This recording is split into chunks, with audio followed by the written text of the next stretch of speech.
വ്യാപകമായി നടക്കുന്ന പ്രക്ഷോഭത്തിന്റെ ഭാഗമായി കോതമംഗലം പോലീസ് സ്റ്റേഷനിലടക്കം നടത്തുന്ന പോലീസ് സ്റ്റേഷൻ മാർച്ച് ഇവിടെ നിന്നും ആരംഭിക്കുകയാണ്.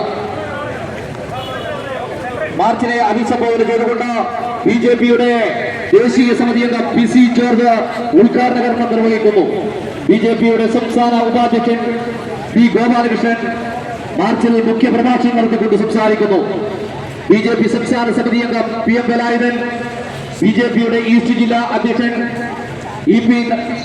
PP സജീവ, EP നടരാജൻ ഉൾപ്പെടെയുള്ള സമുന്നതരായ നേതാക്കൾ നേതൃത്വം കൊടുത്തുകൊണ്ട് ഈ വാഹനത്തിന്റെ തൊട്ടു പിന്നാലെ പോലീസ് സ്റ്റേഷൻ മാർച്ച് കടന്നു വരികയാണ്.